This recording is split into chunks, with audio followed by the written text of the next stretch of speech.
hanggang 10, maaari na lamang po na sumunod po tayo kay Ate Dani para po sa ating Children Bible Study po sa likuran po natin. Amen.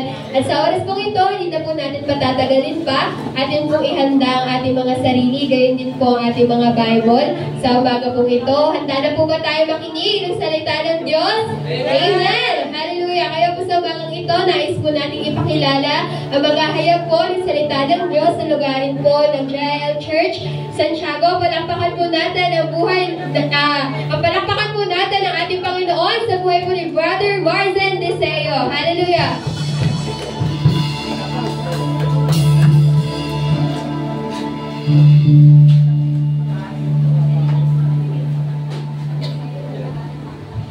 Yan, sige po. Sabi nga po kanina, alos 1 week or 2 weeks daw tayong hindi nagkita.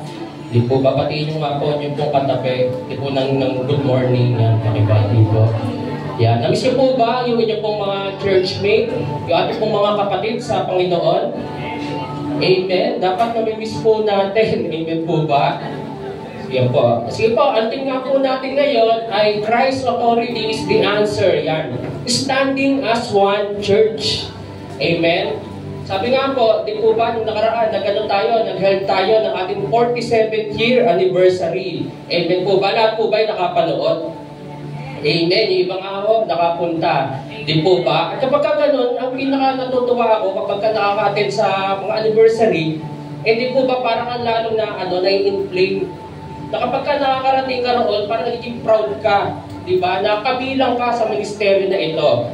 Di po ba? Unang-una, masaya tayo na tayo tinawag ng ating Panginoon. Pangalawa, syempre, yung ministeryo kung saan tayo ginagamit ng ating Panginoon. Ganun nga po yung naramdaman ko po. Sa harap po kami, nakapasok kami sa parade ground. Amen po ba? Umaga po, pag-aaralan po natin, ang title nga po nito ay Lessons from the Early Church. Ang title nga po nito, Living Like the Early Church. At ang verse po natin, ay makikita po natin sa Acts 2:42-47. Yan. Samahan niyo po ako, buksan po natin ang ating mga Biblia at ating pong basahin. Yan. Sabi nga po roon, they devoted themselves to the apostles' teaching and to fellowship, to the breaking of bread, and to prayer. Verse 43, everyone was filled with awe at the many wonders and signs performed by the apostles. Verse 44, all the believers were together and had everything in common. Verse 46 or 45, they sold property and possessions to give to anyone who had needs. Verse 46, every day they continued to meet together in the temple courts. They broke bread and in their homes and ate together with glad and sincere hearts. 47, praising God and enjoying the favor of all the people, and the Lord added to their numbers daily who were being saved. Yan, sige po, tayo pisabit na manalangin. Hallelujah, O God. Aming Diyos, patuloy po namin iniimbitahan na iyong presensya, O God. Sa umaga pong ito, sa bulwagan pong ito, kayo pong patuloy, O God, na kumilos. Sa pagkakabasa ng iyong pong salita, patuloy niyo po akong itago sa inyong pong likuran, at ganoon din po kayo rin po ang patuloy na kumausap, O God, sa makakapakinig na mensaheng ito sa puso po nila, sa kanilang pong isipan, O God. Continue to penetrate, O Lord. And we know when we believe, O God, na may mensahe kayong tunay nga po, O Lord, nanditimo sa puso po ng bawat isa, O God. Maraming po salamat. Ngayon pa lamang po, declare na po ng victory, O God. Sa umaga pong ito pong aming panalangin sa mga Panginoon pangalan ng pong si Jesus. Amen. Palakpakan po natin ang ating Panginoon. Yan. Every Sunday po, di po ba, maraming ginaganap na service sa buong Pilipinas. Di po ba? Maraming mga buildings, magaganda, iba matataas. Ito mataas, nasa taas talaga literal. Meron naman maliliit na building. Meron napakabonggang, ganda ng pagkakagawa sa kanila. Meron simple. Di po ba? Pero paano ba natin masasabi ng isang gawain ay matatawag natin Christian Church? At paano nga ba nagsimula? Di po ba ang gawain ng ating Panginoon? Mauna nating makikita yung salitang church or ecclesia sa Matthew 16:13. Yan, basahin po natin. Sabi po roon, si Jesus nagtanong sa kanyang mga disipulo. Sabi ni Jesus sa kanila, when Jesus came to the region of Caesarea Philippi, He asked his disciples, "Who do people say the Son of Man is?" Tinanong niya, anong sinasabi ng mga tao, sino raw ba ako? Ibang disipulo, sinabi nila, ang sasabi ng iba, ikaw daw si John the Baptist. Yung iba naman sinasabi, ikaw si Elijah. Yung iba, ikaw daw si Jeremiah. Di po ba? Pero sabi ni Jesus, kayo, sino ba ako sa inyo? At ito nga si Peter, o si Simon, nung time na ito nagsalita. Anong sabi ni Simon? Matthew 16:16, sabi roon, Simon Peter answered, "You are the Messiah, the Son of the living God." Yan. At anong sinabi natin Panginoon sa Kristo? Matthew 16:17, Jesus replied, "Blessed are you, Simon, son of Jonah, for this was not revealed to you by flesh and blood, but by my Father in heaven." Verse 18, "And if I tell you that you are Peter, and on this rock I will build my church, and the gates of Hades or hell will not overcome it." Di po ba? Itong huli, yung medyo controversial, di po ba? Sabi nga na si Peter daw, di po ba? Kaya nga, sabi ng iba, na siya yung Pope. Di po ba? Dahil sa kanya na, it is through him that the church was built. Di po ba? Pero may dalawa kang salita kasi dyan. Di po ba? Kasi sa atin, pagka narinig natin yung salitang rock, yung Peter kasi rock yun, pare-pareho lang ibig sabihin nun eh.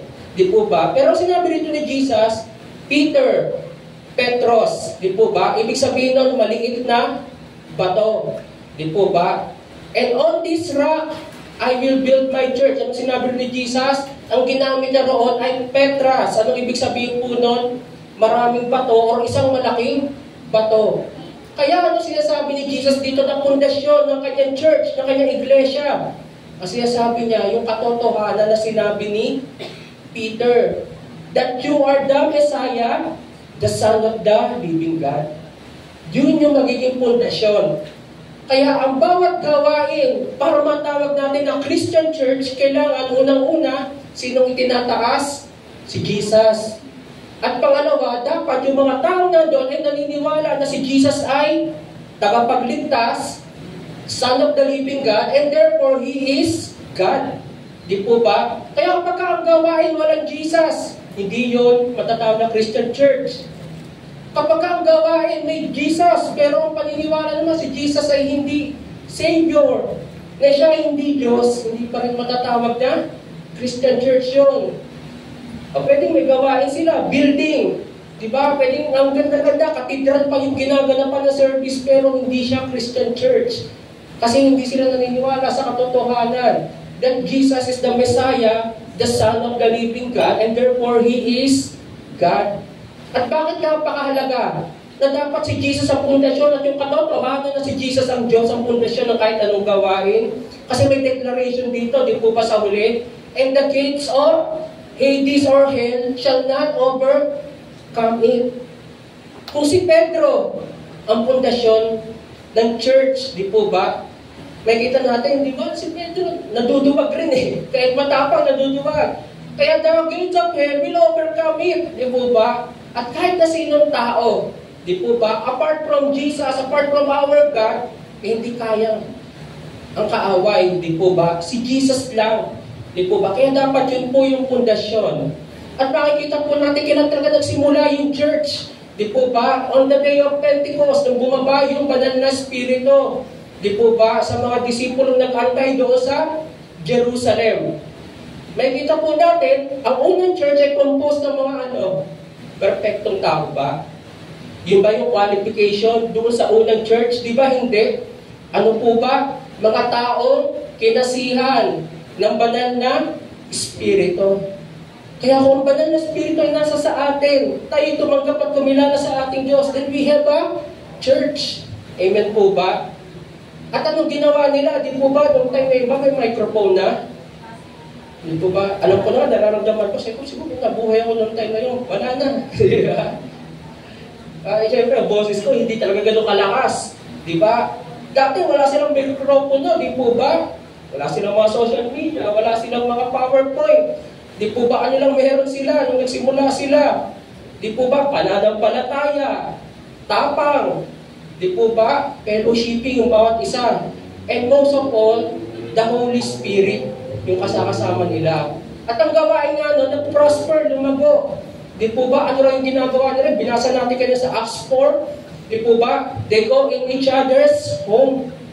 Bumipisita sila, they broke bread. Ibig sabihin, nagpe-fellowship sila. And they pray for one another. Yun lang ba? Ganun lang ba kasaya yung mga church yung time na yun? Di ba hindi? Mababasa natin dito, ano nangyari sa kanila? Nagkaroon ng persecution, nagkaroon ng division.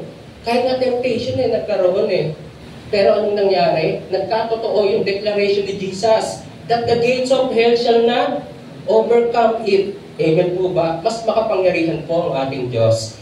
Kaya paano po ba namuha yung mga early church? At ano yung mga lessons na makukuha po natin doon? Unang-una po, sige po, point number 1 po, meron silang mga challenges. External and internal. Sabi nga po rito sa Acts 8:1-3, on that day, a great persecution broke out against the church in Jerusalem. And all except the apostles were scattered throughout Judea and Samaria. Verse 2, godly men buried Stephen and more deeply for him. Verse 3, but Saul began to destroy the church. Going from house to house, he dragged off both men and women and put them in prison. Di po ba? Externally, meron silang mga challenges. Ano ang nangyari? Bago pa po yan, di po ba makikita po natin sa Acts 4:1-3. Di po ba si Pedro at si John papunta sila sa templo. May nakita silang pilay na namamalimos. Di po ba? Ano sabi niya? Silver and gold I have none. But what I will give you is what I have. And in the name of Jesus, rise up and walk.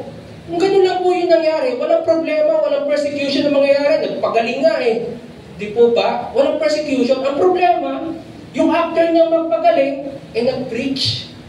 At ano yung pinreach niya? Na siya ay gumaling through our Lord Jesus Christ. At ano pa yung pinreach niya? Na si Jesus ay nabuhay ng muli. Ang problema, nasaan sila? Di ba nasa Jerusalem? At sino yung mga nagpapako kay Jesus? Nasa Jerusalem, yung mga religious leader nagpapako sa Kanya. At ano ba ang ginawa ng mga religious leader nung tumakbo sa kanila, yung mga Roman soldiers at sinabi na si Jesus ay nag-resurrect? Di ba binayaran nila para magsinungaling? Sabihin nyo, ninakaw yung katawan ni Jesus. Di po ba? Delikado yung pinipreach nila. Kaya pinatawag si Peter at saka si John. Pinaharap sila sa council ng mga religious leader. Di po ba? Doon nag-usap sila. Ang problema, hindi nila maitanggi. Di po ba? Bakit? Kasi merong miracle na nangyari.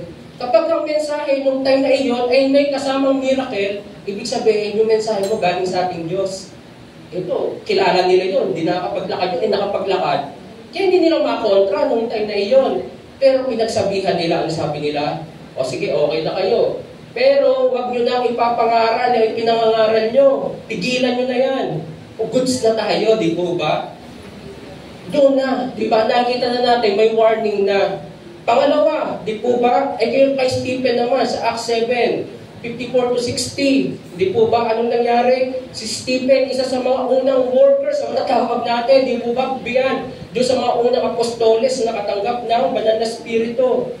Si Stephen, full of wisdom ang description sa kanya. At kung may mga challenge kay Stephen, natatalo niya. Di po ba? Kasi yung wisdom ng ating Lord nasa kanya Di po ba? Meron siyang nakalaban. Napikon. Di po ba? Anong ginawa? Ginawan siya ng imbento na kaso. Anong kaso binigay sa kanya? Sinabi niya, nag-blaspheme siya kay Moses at sa ating Diyos. Ipinatawag ngayon siya. Anong ginawa ni Stephen? Nangaral si Stephen.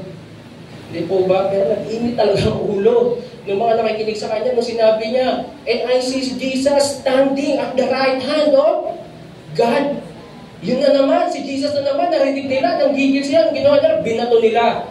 Si Stephen ngayon yung unang naging martyr, namatay para sa pananampalataya. Nakita nila, hindi kaya tayong patayin ng mga to kapag ginawa natin, pangaral si Jesus. Di po ba? At ano yung nangyari? Ito na nga po yung nangyari sa Acts 8:1-3. Nagkaroon ng persecution at anong nangyari ngayon sa kanila? Kailangan na ngayon nilang lipat bayan. Anong ginawa nila ngayon dahil sa persecution? Unang-una, di po ba? Sa Acts 2:42-47, or sa Acts 4:29-31, may prayer doon After makalaya si Peter at si John. nagkaroon ng prayer yung mga disipulo. At sinabi nila sa prayer nila, Lord, give us boldness. Ang galing ng prayer nila, di po ba? Hindi nila hiniling na, Lord, iligtas niyo kami. Marami na mag-persecute sa amin. Hindi ganun ang hiniling nila. Ang hiniling nila, bigyan sila ng tapang na ma-declare nila si Jesus confidently sa lahat ng mga mag-persecute sa kanila. Amen tayo, ganun din po ba? Ano naman natin yung issue, di po ba? Indirectly, natatamaan tayo doon. Natadamay tayo. Sabi nga nila sa mga stray bullets. Hindi ka naman dapat natatamaan ka. Di po ba? Kaya ano dapat natin gawin? Ipag-pray. Amen? Or kahit minsan, labas na yun. Di po ba? Minsan yung nagsishare ka na nga lang sa mga taong hindi pa nakakilala. Di ba may mga nagagalit? Ano una dapat natin pinag-pray? Lord, bigyan niyo ako. Di po ba? Ng boldness para i-share kayo. Speak the truth with love. Di po ba? Kasi sa totoo lang naman, minsan yun yung nangyayari. Di po ba? Hindi ko lahat, nilalahat ha. Pero minsan, kaya nagagalit, kasi tama yung mensahe, ang pangit ng pagkakasabi. Di ba? Judgmental ang dating. Di ba?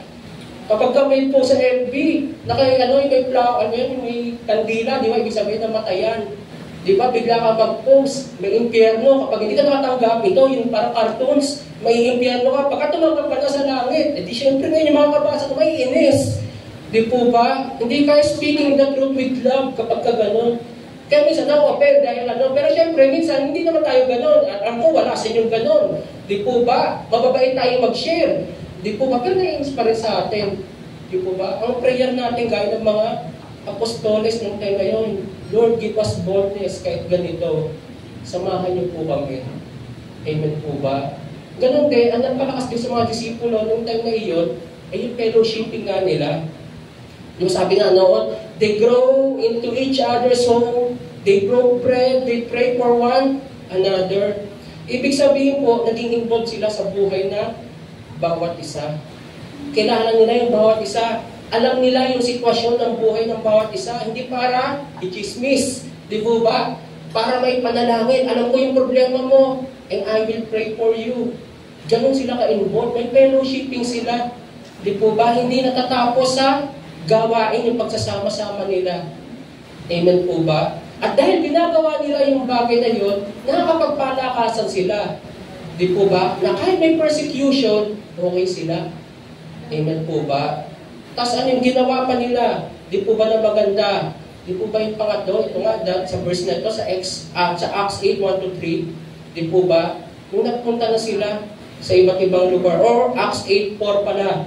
Di po ba? Nagpunta na sila sa iba't ibang bayan. Nung sila pinapersecute na, hindi naman nila pinilis na doon lang tayo, kaya natin patayin tayo rito. Hindi naman ganon. Gumawa sila ng paraan.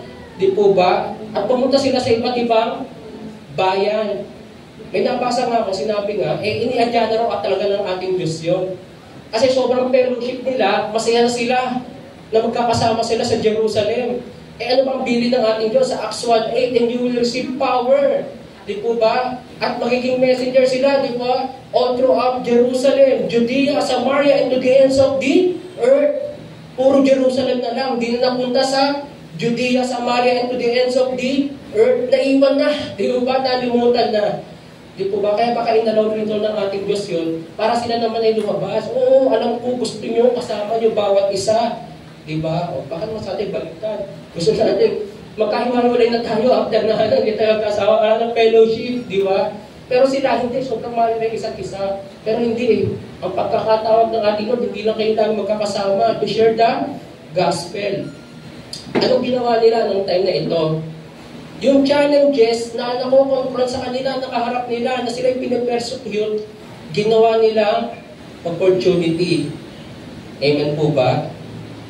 Na hindi nila inayaan yun, di ba, na masira sila, tambarin na, ayaw na, iwanan nila yung gawain ng ating Lord. Hinanap nila kung yung opportunity sa trials na meron yung church. Sino po rito yung nakaabot sa gawain sa pinagtipunan? Kasi ayan siya, di ba, tama na, di ba, di ba, dati yung General Gentry na sa pinagtipunan yan eh. Di po ba? At kayo, Nina, di ba? Nakikita niyo naman ako mismo, doon ako nagsimula eh. Yung dalawang services, hirap na hirap. Nag-try mag 2 services, hindi rin bakit? Wala namang umatin ng second service eh. Isang service lang yung kaya ng mga tao. Eh nagkataon yung may-ari eh, hindi Christian. Kailangan gamitin yung lugar. Di na-dispatch siya. Di ba? Pinaalis doon. Di po ba? Saan ang napunta? Diba? Kinaminang TML naman. Di ba? Pinayuan yun. Ginawang church. Di po ba? Yung parking lot, tabing kalsada. Ba? Kaya na magdalawang service. Di ba? Ibig sabihin, although pinalis yung kami rito, itong nalipatan namin, ito nakapag 2 services na kami, mas dumami. Di po ba? Eh kailangan ng kapatid na TML, di ba? Yung lugar, ginawang apartment. Lumipat ulit, saan naman punta? Ito siguro alam na ito. Yung Tejero naman, di ba? Okay, mas lalong dumami, katabi ng Robinson eh. Di ba? Dahil palang ganun, gusto umatid ng church, pero after mag-church, mag-mall. Di po ba? Kaya lahat tuloy na papuntang mall, na gustong makapakinig ng Word of God, doon nagpuntahan. Di po ba? Mas dumami ngayon yung mga attendee. Nag 3 services na nga, nasa sobrang dami. Di po ba? Pero, yung may-ari, ginawang bar yung ilalim. Di ba? Sa mga pastor nila, nalala ko, literal na langit lupa. Di po ba? Nasa taas kami, nasa baba, beer house. Di po ba? Hindi naman pwede yung gano'n. Nababago yung gawain ng ating Diyos. Di po ba? Anong ginawa? Lumipat ulit. Napunta na ngayon dito, tingnan mami, Oni, sa San Juan, temporarily. Tapos napunta na sa Santa Clara. Di po ba? Mas lalong dumami yung gawain ng ating Lord. Amen po ba? Ang nakakatawa kasi noon, nakita ko nga, dahil malapit sa Lancaster, lahat ng mga galing Lancaster doon umaating. Di po ba? Legit. Every Sunday, konti, yung isa lang yung first timer. Doon pa ako umaating. 3, minsan 4. Di po ba? Anong ibig sabihin po nun? Di ba nagkatotoo yung sinabi ng ating Diyos? That the gates of hell shall not overcome it. Na maraming ang gawin ng kaaway para sirain ang gawain ng ating Diyos. Hindi ihahayaan niya ng ating Diyos. Amen po ba? Bakit? Sino ang naitataas? Sino ang nangunguna? Sino yung firm foundation ng ating gawain? Si Kristo. Di po ba? At kung si Kristo ang nangunguna rito, walang magagawa ang kaaway. Amen po ba? At naniniwala kayo mismo naranasan nyo. Di po ba? Paglipat niyo po rito, di po ba yung ginagawa ng ating Panginoon? Kaya magtiwala lang po tayo. Maniwala tayo na kasama natin ang ating Diyos. Amen po ba? Gaya ng mga disipulo ng time na ito. Ang masarap pong basahin kapag ako po nung inaaral ko nga ito, yung mga kung ano yung comment ng mga early Christians, sa mga Christians, di po ba? Kumbaga, itong mga tao ito, hindi naman iba rito, hindi mga Christian. Pero dinidescribe nila kung ano ba yung mga Kristiyano nung time na iyon. Di po ba? At may nabasa nga ako. Di po ba? Nasa ano rin po yun? Nasa PowerPoint. Ito nga, Epistle to Dionetes. Di po ba? Yan. Pag kasi wala po sa Bible to, baka namin sa Bible. Pag kasi natin Epistle, may sulat dyan. Diba? Sulat kay Dionetes. Di po ba? May sumulat kay Dionetes. Ito, dinidescribe niya yung mga Kristiyano. Ano sabi niya doon? Ito rin yung mga Kristiyano. Observation niya. They love all men. Mahal nila lahat ng tao. And are persecuted by all. They are unknown and condemned. They are put to death and restored to life. They are poor yet make many rich. They are in lack of all things and yet abound in all. They are dishonored yet in their very dishonor are glorified. They are evil spoken of and yet are justified. They are reviled and blessed. They are insulted and repay the insults with honor. They do good, yet are punished as evildoers. When punished, they rejoice as if quickened into life. They are assailed by the Jews as foreigners and are persecuted by the Greeks. Yet those who hate them are unable to assign any reason for their hate. Di po ba? Anong description niya sa mga Kristiyano? Mahal nila lahat ng tao. Di po ba? Ang trato sa kanila para mga strangers. Di po ba? And unfairly, pinapatay nga sila eh. Di po ba? Pero nabubuhay sila ng may pag-asa at kagalakan. Ano pa sinabi doon? Marami sa kanila. Actually, hindi naman mayayaman, mga mahihirap nga eh. Di po ba? Pero tinutulungan nila yung iba para maging spiritually mayaman. As they share the word of God, di po ba? Wala silang mga gaano, pero masasaya sila. Iniinsulto sila, pero ang ibinabalik nila sa insulto sa kanila ay kabutihan. Di po ba? Pinaparusahan sila kahit ang ginagawa nila ay tama. But they rejoice as if they have been given a new life. Masaya pa sila kapag ganyan yung nangyayari. Hindi maipaliwanag. Yun nga yung sa uli, di po ba? Hindi nga maipaliwanag kung bakit ang daming inis na inis sa kanila. Kung bakit ang pakaraming galit na galit sa kanila. Di po ba? Pero tinatanggap nila yun ng with humility. May kapayapaan sa puso nila. Kaya po ba kaya nating mabuhay ng gano'n? Baka wala pang one-word. Di po ba? Yung description, mga early Christians dito, di po ba?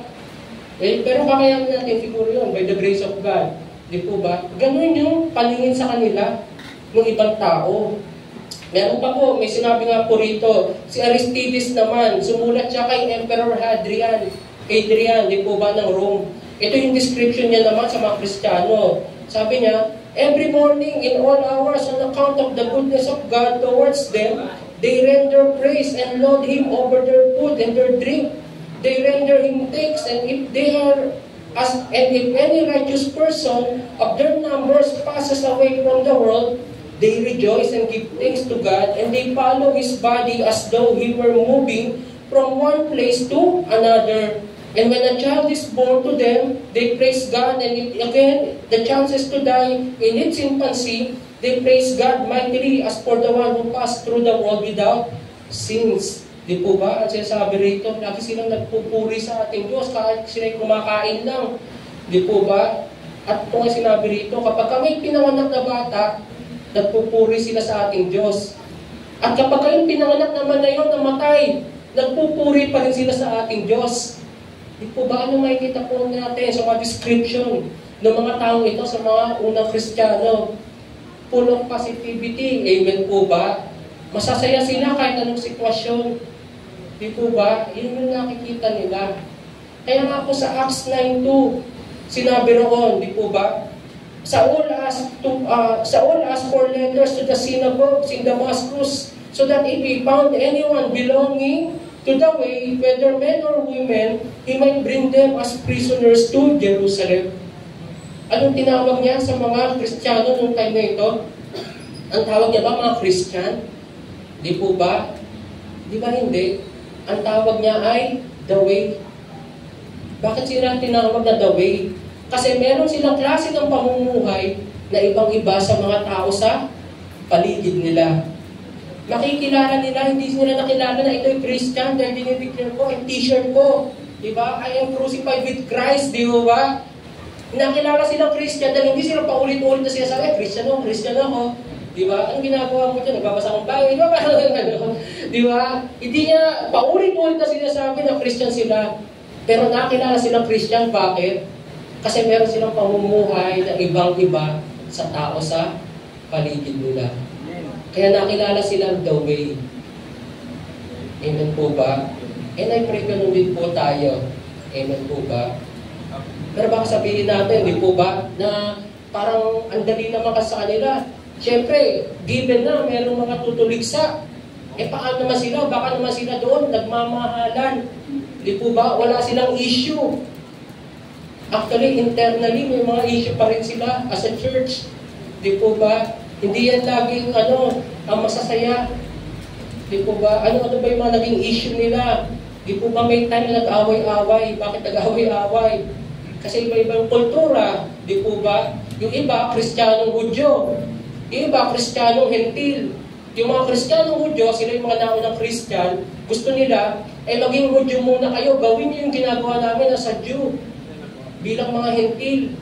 Di po ba? Di ba alam naman natin, hindi na ganun yun? Sinabi ng ating Panginoon sa Kristo, yung pinakita niya, di ba yung iba't ibang hayop na galing sa langit, sinabi niya, pinakakain niya kay Pedro. Di ba? Kasi sa niya, nilinis niya na yun eh. Di po ba? Pero meron pa rin, pinipilit pa rin. Di ba na kayo bilang mga Hentil, dapat sundan niyo yung ginagawa namin. May instance, si Pedro. nakikisama. Kapag ka sinabi po natin sa Bible, breaking bread, o kumakain ka kasama yung ibang tao, malalim yung ibig sabihin nun, ha? Pagka gano'n. Hindi pwede doon yung, pwede tabihan ka, wala kang maupuan, kakain ka, wala kang katabi, pwede kang makikishare, hindi pwede yun. Kasi the moment na makita kayo ng ibang tao na magkasama sa lamesa, ibig sabihin, kilala mo yung kasama mo, kaibigan mo yan, pareho kayo. Di ba kaya kasi Jesus, galit na galit yung mga religious leader nung time na yun, sinasabi nila kay Jesus, kilala niya ba yung kasama niya kumain? Kasi sumasama si Jesus kanino, kumakain siya kasama sino? Di ba yung mga makasalanan? Kaya nagtataka sila, kilala ba niya yung mga yan, yung mga kasalanan? Ba't siya dikit na dikit sa mga yan? Di po ba? Kaya kapag ka kumakain ka, ibig sabihin nun, close kayo to, kapatid ko to. Di po ba? May time si Peter, nakikisama siya sa mga hentil. Kumakain sila magkakasama. May mga dumating, mga Hudyo na Christian. Sinabihan si Peter, anong ginawa ni Peter? Hindi tayo yung sarili niya. Hindi na siya sumama, kasi namahan niya na yung mga Jewish Christian. Nalaman ni Pablo. Di po ba? Ano sabi ni Pablo? Dapat nga, hindi mo na ginawa, hindi mo pa sinaway. Hindi, wala nang sinasabi si Pablo. Di po ba? Pero nirebuke niya. Di ba? Nirebuke niya. Di ba ganun yung mga silang issue? Ano pa ibang issue nila? Di ba? Doctrine. May mga pumapasok na false doctrine, naghalo-halo na. Di po ba? Di ba ano yung lagi natin sinasabi sa doctrine? Kapag may doctrine, meron tayong major and minor. Di po ba? Laging naririnig siguro yan. Di po ba? Na dapat tayo bilang isang Kristiyano, pare-pareho tayo ng paniniwala tungkol kanino? Kay Jesus, na siya ay Diyos. Amen po ba? Na siya ay tagapagligtas. Na naniniwala tayo sa Trinity. Amen? Na naniniwala tayo that we are saved. Di ba? By faith through grace. Di po ba? Dapat yung mga pinaniniwalaan natin, pare-pareho tayo. Pero ibang bagay, merong kahit hindi tayo magkakapare-pareho. Di po ba? Klase ng pagkain, di ba? Pagka ganun. Di po ba? May ibang tao, ito gusto kainin, ito gusto kainin, iba hindi kumakain ng pork. Di po ba? Hindi mo i-review yun, hindi kayo mag-aaway-aaway dahil doon. Pero minsan nga, yun lang, pinag-aawayan nila nung time na ito. Di ba kaya may sulat na si Pablo, yung tungkol sa mga pagkain, inihain sa mga Diyos-Diyosan. Actually, wala namang problema yan. Pero kung kapatid mo matitiso na dahil sa pagkain mo niyan, wag mo na lang gawin, magsakripisyo ka na lang. Ibig sabihin, hindi naman masama yun, pero mag-giveaway ka na lang para wala na lang magalit. Di po ba? Pwede naman tayo mag-adjust. Di po ba? At ano pinaging issue nila? Ito pang matinding issue nila. Di ba? Namimili. Di ba? Sinasabi nila, ako, ang itinataas ko si Pablo. Ako naman si Apollos. Di mo ba, baka meron siguro roon. Ang favorite ko na preacher, na pastor, si Peter, baka may ganun din. Di po ba? Paano ba nangyayari yan sa panahon natin ngayon? Kung tayo po ay namimili ng ating pakikinggan, siya na naman magtuturo. Di ba?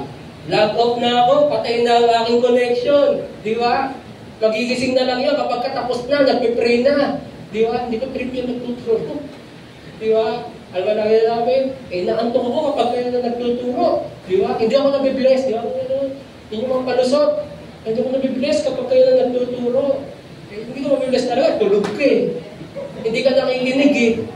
Hindi mo ba? Pero minsan gano'n, kapag gano'n na yung pag-iisip natin, ang gusto ko lagi magturo si pastor. Pag iba yung nagtuturo, parang marunong pa ako sa duro. Gano'n yung ano, di ba hindi tayo na yung iba doon sa nag-ano na ito, paborito ko si Pablo, ang paborito ko si Apollos, yung parang gano'n din. Naniniwala po ako, lahat talaga na nagtuturo, may responsibility talaga yan. Mag-aral, syempre, hindi pwedeng magpakain, di po ba, na hindi mo inaral. Pero malaki, mas malaki ang responsibilidad nino ng mga nakikinig. Sa parable of the sower, ano ba dinescribe? Paano dinescribe ang Word of God? Di ba para siyang seed na ibinabato? Di ba meron nang binato yung seed doon sa mabato? Hindi tumubo. Bakit? Kasi puro bato eh. Di po ba? It is the responsibility ng mga hearers. Ako rin kapag ako nakikinig, na dapat kapag makikinig ako ng Word of God, handa yung puso ko. Kaya nga may praise and worship tayo. na kapag tayo nag-praise and worship, dapat yung mga iniisip natin, alalahanin natin, kinalimutan na natin yan. Nagpo-focus muna tayo sa salita ng ating Diyos. Di po ba? Na-ready yung ating puso, parang lupa na yan, na malambot. Di ba? Na nakahukay na, ibabato na lang yung seed. Di po ba? Tapos tutubo na. Pero minsan hindi ganun eh. Gusto natin, di ba? Gusto ko magpatambling-tambling nila tuturo. Gusto ko nagpapatawa, gawin natin comedy ba? Di ba? Gusto ko, pasayahin ako nung nagtuturo. Di po ba? Nakapakinig ako sa DCAS mo minsan. Pumasok sa kwarto na yan, nakapakinig ako. Di ba? Laging sinasabi, gusto ko kung mabibless. Ang tanong, ang Lord po, nabibless sa'yo. Sa attitude mo kapag ka nakakapakinig ka ng Word of God. Kasi kapag ka may puso tayo, di po ba na may bias ka? Kaya ito mo magtuturo, ayoko nito. Eh, pinatay mo na yung salita ng ating Diyos bago pa pumasok sa puso mo. Lagi natin isipin, di po ba? That the Word of God, di po ba lahat ng salita ng Diyos na na-utter, di po ba, it will not come back empty. Di ba? Sabi sa salita ng ating Diyos, it will accomplish its purpose. Yung kapangyarihan ng salita ng Diyos, kahit na sino pa yung nagsasalita. Amen po ba? At tapos yung panghuli pa nilang issue, ito na. Kasi sa sobrang dami ng alalahanin ng mga disipulo, anong nangyayari? Merong mga napapabayaan. Kaya minsan dapat natin sisisihin. Huwag nyo kayo maninisi. Sa coordinator, o kay pastor, huwag kayo maninisi. Kasi may nangyari din yan eh. Di ba? Pero hindi nabibigyan ng pagkain, ng mga pagkain. Di ba? Na mga balo, hindi nabibigyan ng pagkain. Bakit hindi nabibigyan ng pagkain ng mga balo? Eh kasi ang dami ng iniintindi ng mga disipulo, ng mga apostol, eh sila pa yung naka-assign pagdating sa pagkain. Di ba? Ano yung list na ibinigay ng ating Diyos? Mag-assign kayo ng ibang tao pagdating dyan. Atiin mo! Di po ba? Kaya yung ginawa nila, maraming issues internally sa mga churches nung time na iyon. Pero anong ginawa nila? Nag-pray sila. Amen po ba? Nag-pray sila. Nagpalit sila sa banal na spirito. And most of all, nag-usap-usap sila. Yun naman yung susi, no? Mag-usap-usap kapag may problema. Amen po ba? Wala namang problema kung hindi na pag-uusapan. Tapos, kailangan din siyempre, boldness din. Kapag kami kailangan i-correct, may magpo-correct. At sa ikinokorekt naman, kailangan may pagpapakumbaba. Amen po ba? At nakikita natin, di po ba, yung ginawa nilang solusyon. Hindi nila ginawang solusyon yung left the church. Diba? Merong left the group. Ngayon, minsan, nag-left the church na lang. Di ba? Hindi, pag-uusapan naman lahat ng bagay. Ang ganda nga ng description na nakita ko. Sabi nga, ang church daw, parang puno ba, halaman ng bamboo, ang kawayan. Di po ba? Na kapag may bagyo, ang kawayan, bend lang ng bend. Di po ba? Bend lang ng bend, akala mo masisira, pero hindi, bend lang siya ng bend. Pero pagkatapos ng bagyo, anong mangyayari? Yung puno ng kawayan, mas matibay, mas tumataas, and most of all, mas dumadami. Di po ba? Ganun din daw tayo bilang Kristiyano, bilang as a church, na may mga challenges talaga. Sa mga kanina, makapakinig tayo ng maraming nadadamay tayo kung saan bilang GIL. Di po ba? Pero ang gagawin natin, di po ba? Ipanalangin lang natin yun. Di po ba? Kaya ng kawayan ng bibensya, ganun din tayo, iniluluhod lang natin sa ating Diyos noon. And after niyan, mas united tayo, mas malakas tayo as a church. Amen po ba? Kaya palakpakan natin ang ating Panginoon. Number 2 po, tatlong points lang po ito. Yan. Christ-centered fellowship. Sabi po rito sa Acts 4:42, they devoted themselves to the apostles' teaching and to fellowship and to the breaking of bread and to prayer. Yan. Nakita natin kanina, di ba, ginamit ni Jesus yung iglesia kay Peter, kay Simon Peter. Di po ba? Dalawang beses lang binanggit ni Jesus yung salitang church or iglesia. Ang totoong meaning talaga ng iglesia ay gathering of citizens. Kung may mga tao nagsasama-sama, meron na iglesia yan, tinatawag. Di po ba? Pero yung salitang iglesia, mas lumalim yan sa mga Kristiyano. Ang ibig sabihin ng iglesia ngayon sa atin, ito yung pagsasama-sama ng mga taong tumanggap at tumilala sa ating Panginoong Kristo na pinananahanan ng banal na Espiritu. Amen po ba?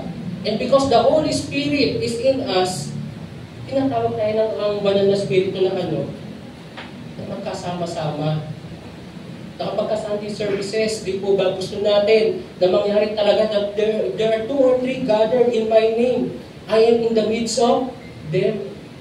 That kahit tayo, di po ba, pwede naman manood na lang sa FB, ng live stream, ng service, pero yung Holy Spirit, parang inaano ko na umatid ng church, kasama yung aking mga kapatid. Kasi mas malakas yung presensya ng ating Diyos kapag magkakasama tayo dito sa church. Amen po ba? Kinocompare tayo na magkasama-sama every Sunday. At hindi lang po yun. The Holy Spirit will compel us na magkaroon tayo ng fellowshipping kahit na wala sa Sunday services. May mga LGN po, di po ba? May mga Bible studies. Kahit prayer meeting actually. Di po ba? May mga gawain tayong ganon. Kasi yung totoong fellowship, although syempre may fellowship din tayo kapag nakikinig kayo ng Word of God, pero hindi talaga tayo total makapag-fellowship dito eh. Di ba sabihin lang, joke ko nga rin kasi yung gilid namin, minsan tumatamboy talaga yung music eh, pagpuno na. Di ba? Syempre, pagka gano'n, hindi mo na nakikita, di ba? Naririnig na ulam. Naririnig ka ng ulam. Di ba? Ibig sabihin, kapag tayo nasa Sunday services, hindi mo tayo makapag-fellowship. Hindi mo tayo makapagkamustahan sa bawat isa. Di po ba? Disrespect na lang sa nagtuturo yung kapag gano'n, pakwentuhan kayo, di ba? Di po ba? Ito po, tanong ko po sa inyo. Tignan nyo yung katabi nyo. Kayo, makakilala naman kami. Di ba? Tignan nyo yung katabi nyo. Kilala nyo ba yung katabi nyo? Pag napunta ko ng PGH, yun ang unang-unang bilin ng nurse. Sabi ng nurse, kapag may doktor kayo, kunin nyo yung pangalan. Ang problema, yung mga pasyente, hindi kinukuha yung pangalan ng doktor. Anong nangyayari? Sino ba yung doktor mo? Yung description, dinidescribe na lang problema. Hindi ko alam at gano'n. Pwede naman i-describe ng maganda. Yung negative na description sinasabi, HI ganito, ganyan. Lalo naiinis yung doktor kapag gano'n. Sino ba yun? Di ba? Tayo ganun din dapat eh. Di ba? Baka matagal na natin katabi yung mga kapatid natin na andyan, hindi pa rin natin kilala. Di ba? Through fellowshipping, nagiging involved tayo sa buhay ng mga kapatid natin. Kilala natin kung sino-sino ba yung mga katabi natin, alam natin yung buhay niya. Di po ba? At nangyayari lang yan outside ng Sunday services. Amen po ba? Diyan tayo makakapag-usap-usap eh. Di po ba? Sabi nga po ni Charles Spurgeon, some Christians try to go to heaven alone in solitude. But believers are not compared to bears or lions. Di po ba? Ang mga bears kasi at yung mga lions, mga solitary yan actually. Minsan pamilya, magkasama sila. Pero hindi nakikisama sa ibang pamilya. Ganun. Solitary animal yung mga yan. Di po ba? Or other animals that wander alone. Those who belong to Christ are sheep. Para na tayong mga tupa. And in this respect, that they love to get together. Sheep go in flocks and so do God's people. Para ito tayong mga tupa na gusto-gusto lagi natin kasama yung iba pang mga tupa. Kapag tayo kayo nagpe-fellowship, dyan mas nade-develop yung pagiging magkakapamilya po natin. Amen po ba? Diyan nade-develop dyan. At kapag tayo magkakasama, di po ba? Siyempre, mapapakitaan natin sila ng pag-ibig. May encourage natin yung bawat isa, may-unite tayo. Di po ba? Mangyayari lang po yan kapag tayo ay may fellowshipping, kilala natin ang bawat isa. Alam natin yung nangyayari sa buhay ng bawat isa. Di ba? Siyempre, meron namang boundaries din naman. Di ba? Pero siyempre yung ganon, alam mo, di po ba? Alam mo yung anak ito, napakasok sa ganon, may pag-pray mo. Di po ba? Mahalaga po yun. Kasi kapag meron tayong fellowshipping, yan lumalalim tayo sa ating Lord. Amen po ba? Lumalalim tayo sa ating Lord. Sino rin ka mga nagluluto? Di ba? Wala mo, nanay eh. Di ba? Pero ang mga ano ngayon kasi talaga, di ba? Ang galing na magluto ngayon. Di ba? May mga YouTube, may internet, di ba? Hindi ka na magbasa ng recipe roon. Pero paano mo nalaman na masarap na yung niluluto mo? O syempre, kung ikaw magluluto, lagi masarap yan eh. Di ba dahil may kasama ka? Makikita mo, nag-i-improve ka na. Yung luto ko, dati sabi medyo maalat-alat, di ba? Wala nang lasa. Di ba? Niluto kami na yung diabetes, kaya dahil na lasa talaga. Di ba? Kumbaga, nag-i-improve tayo kapag kami ibang tao. Di po ba nakikita tayo? Di po ba may nagsasabi sa atin? Di po ba? Dapat masaya tayo kapag ganun eh. Amen po ba? Ganun din po tayo, we feed each other's faith. Kapag kasama po natin yung ating mga kapatid, kapag meron tayong fellowship, through the Word of God, testimonies, di po ba? Yung prayer, di po ba? Sabi nga po, sabi po sa Proverbs 27:17, as iron sharpens iron, so one person sharpens another. Di po ba? Kapag kasama natin yung ating mga kapatiran, tsaka kayo lumalalim, nangyayari yan. Di po ba? Na kapag may problema yung ating kapatiran, pinag-pray natin. Nagiging kabawasan tayo sa kabigatan ng ating kapatiran. Kapag ka-prayer meeting, di ba, minsan may mga testimony. Di po ba? Minsan sa testimony natin, akala natin, pag-share lang natin ng victory ng Lord yun eh. Yung ginawa ng Lord sa buhay natin. Pero hindi natin alam, yung mga nakikinig pala sa atin, di po ba, breakthrough na, ay ito yung sign na hindi naantay ko. Di ba? Minsan gano'n, hindi natin alam yung malaki pala yung impact ng mga testimony natin sa mga nakikinig sa atin. At syempre, nakikipalakpak tayo kapag may magandang bagay na nangyari sa ating mga kapatid. Kapag ka nagkaroon ng healing, di po ba? May bagong may napasukan trabaho, mag-a-abroad. Especially birthday, di ba? Natutuwa mo ba kayo pag may birthday yung kapatiran? Bakit? Hindi, kasi yung natutuwa tayo dahil dinagdagan ng Lord yung kanyang buhay. Di ba? Marami pang gagawin ng Lord sa buhay mo. Ano pa ba tayo natutuwa pag may birthday? May pagpipray. Di ba? Nare-regaluhan sila, bonus na yung pagkain. Bonus na, baka wala namang handa eh. Di po ba? Hindi kasi nakikiselebrate tayo sa kanila. Di po ba? Ano pa yung ginagawa natin? Di po ba? Kapag may mga may mga pagsubok, diba, nagiging comforter tayo ng ating mga kapatid. Amen po ba? Kapag nakakapakinig tayo ng Word of God, or if tayo mismo yung nag-share ng Word of God, napapaalalahanan natin yung bawat isa, di po ba, sa pangako ng ating Diyos. At kapag nagpe-fellowship tayo, hindi naman siya informal na ganito eh. Anong kakwentuhan tayo? Anong kakwentuhan tayo? Simpleng kwentuhan lang.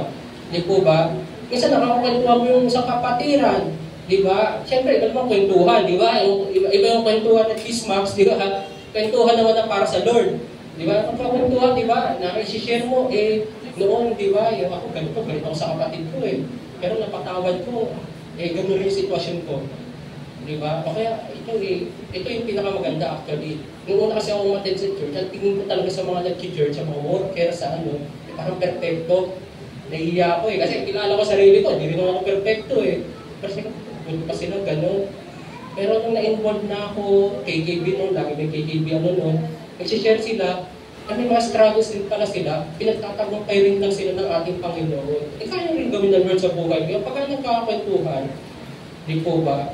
O kaya kapag kayo nagkakwentuhan, di ba, kung paano nag-reveal ang Lord, ito yung dapat mong maging desisyon. Di ba, minsan nangyayari yung ganyan, yung simpleng kwentuhan lang. Isa pang personally na natutunan ko dyan, simpleng kwentuhan lang, para sa prayer. Kasi sabi ko, talagang malaking problema ko nung pagdating sa prayer. Kasi pagka nagpipray, talagang talagang may time kinatutulugan ko na, kasi ang haba, minsan, tapos yung prayer ng personal minsan sabi ko, parang ang haba ng prayer ko na minsan nakakatulog ako. May nakakwentuhan ako, kwentuhan ako, sabi niya, hindi, ako ganito ginagawa ko, pag nagpipray ako. Iba-iba yung pinagpipray ko ng Monday, Tuesday, Wednesday, Thursday, Friday. Yung minsan, pinagpipray mo ng isang araw-araw na pare-pareho gano'n, pwede mo makati-hatiin niya para bago lagi pinagpipray mo. Ito pala, di ba? Baka yun, nakakuha rin ng idea roon. Di ba? Kaya yan, kay Ate Weng, kay Ninang Weng. Di ba? Siya nag-share na narinig ko lang, yun pala. Di ba? Isa yung mga gano'n, yung mga simple kwentuhan, natututo tayo eh. Amen po ba? May mga nalalaman tayo. Sabi nga po sa Hebrews 10:24-25, put it this way and let us consider how we may spur one another on towards love and good deeds, not giving up meeting together as some are in the habit of doing, but encouraging one another, and all the more as we see the day approaching. Para tayo nasa spiritual gym. Kapag kayo nag-gym, kailangan lagi kang may spotter. Di po ba? Para makaya mo yung binubuhat mo. Amen po ba? At kapag tayo nagpe-fellowship, kilala na natin yung bawat isa, nakakwentuhan na natin yung bawat isa, Diyan na nade-develop yung tinatawag ng koinonia. Di po ba? Yung koinonia, ibig sabihin nun, deep fellowship, deep spiritual connection. At napakahalaga po na ma-develop sa atin yun. Bakit po? Kasi may pagkakataon naman in our fellowship na kilala natin yung bawat isa na kailangan din natin mag-correct. Lagi niyo pong tandaan, we are our brother's keeper. May responsibility tayo sa ating kapatid. Amen po ba? At mahirap magsabi sa kapatid na hindi mo ka-close. Pero iba tayo bilang Kristiyano, koinonia na to eh. Spiritually connected na tayo. Mas malalim pa sa pagiging close na magkaibigan yun. Amen po ba? Na kapag kayo kapatid natin, di po ba? Na tayo naman, kapag naman tayo nasasabihan, di po ba? Isipin lang natin, di po ba? Na pagpapakita lang yung pagmamahal sa atin. Amen po ba? Hindi tayo pinapahiya. Di ba lagi natin sinasabi, yung tao ba na makikita mo masasagasaan, hindi mo tatawagin, hindi mo sasabihan, ipapahamak siya, hindi mo sasabihan mo yun. Ganun din yung ginagawa natin kapag ka nagpo-correct. Kapag ka maganda yung ginawa, sabi ko nga kanina, pinapalakpakan natin, nakikiyano tayo, oh, okay yan, praise God, ang galing ng Lord. Di po ba? Pero siyempre kapag ka mali, pwede pa bang galing ang gawin natin? Pag susulit natin yan, pag humarap tayo sa ating Diyos, di po ba? Ano gagawin natin? Ito, correct, sasabihan. Di po ba? Hindi natin pinapahiya. Di po ba? Ayaw lang natin mawala. Amen po ba? At sinabi nga po, di po ba, sa 1 Thessalonians 5:14, we urge you, brothers and sisters, warn those who are idle and disruptive, encourage the disheartened, help the weak, be patient with everyone. Amen po ba? And as a Christian, inuran po natin. Amen po ba? Palakpakan po natin ang ating Panginoon. Yan. Ang huli po, yan. The church revealed Christ's love to the world. Yan. Paano ba yung mga Kristiyano daw? Di po ba yung mga early Christian yung ginagawa nila? Sabi po rito, sinishare nila yung kanilang pagkain. Di po ba? Welcome nila yung mga tao sa kanilang mga bahay. Sabi po sa Acts 44-45, all the believers were together and had everything in common. They sold property and possessions to give to anyone who are in need. They prayed together. Di po ba? Sabi po sa Acts 1:14, they all joined together constantly in prayer. Ito po, nagpapatawaran po sila. Ephesians 4:32, be kind and compassionate to one another, forgiving each other, just as in Christ, God forgave you. At ano pa po? Bibigay sila generously. Sabi po sa 2 Corinthians 8:2-3, in the midst of a severe trial, their overflowing joy and their extreme poverty welled up in rich generosity. For I testify that they gave as much as they were able and beyond their ability, Macedonian spirit. Di po ba? Nakita po natin na yung mga early church, hindi lang sila nag-share about Jesus, pero pinapakita nila ang ating Panginoon Kristo through the love na meron sila sa isa't isa. Lagi natin isipin na the moment na tayo naging Kristiyano, hindi lang po yung hindi lang nagbago yung destination natin kapag tayo namatay. Nagkaroon tayo ng bagong pamilya, amen, nabago tayo. Yun yung ginagawa nung tumanggap tayo sa ating Panginoon. Di po ba? Ito kay Tertullian, ano to, early church, ano yan, father? Anong sinabi ng Tertullian? Ito daw yung sinasabi ng mga persecutor. Ito, persecutor na to. Hindi lang mga nanunood, yung mga tao lang sa paligid, mga kapitbahay ng mga Kristiyano. Ito, persecutor na mismo to. And actually, sila pa yung pumapatay sa mga Kristiyano. Ano yung description nila sa mga Kristiyano? Ano sabi ng Tertullian? But it is mainly the deeds of love, so noble that led many to put a brand upon us. Ano daw ang comment ng mga persecutor? See, they say, how they love one another. Na kahit papatayin nila, huhulihin nila, ang nakikita pa rin nila, mahal nila isa't isa, no? For they themselves are animated by mutual hatred. Galit sila sa mga Kristiyano. See, they say about us, how they are ready, able to die for one another. Tingnan mo naman yung mga yan, sabi ng mga willing mamatay para sa kanilang kasama, sa kanilang kapatid. Di ba? Anong ibang story ng gayon? Na kung nga rin daw, kapag may grupo tayo, may nakawalang leyon, anong dapat mong gawin? Di ba? Hindi mo na ma-outrun yung leyon eh. Mabilis yan eh. Sino dapat mong unahan? Yung mga kasama mo. Di ba? Ganun daw. Kapag ka may leyon daw, grupo daw kayo, tumakbo ka. Hindi mo maunahan talaga yung leyon, pero dapat mas mabilis ka sa kasama mo. Kung pwede ka, patirin mo raw. Kasi pagka kinakain na yun ng leyon, ligtas ka na. Di ba? Parang gano'n, ligtas mo yung sarili mo. O di ba? Ang maging kapalit yung kasama mo. Di ba? Pero hindi ganun yung description ni Tertullian. Patayin na lang, kumamatay pa sila para sa kanilang kapatid. Mahal nila isa't isa, no? Hindi yung papuri eh, parang natatawa sa ganon. Pero sa akin, yung napakaganda nun, yun yung number 1 testimony talaga.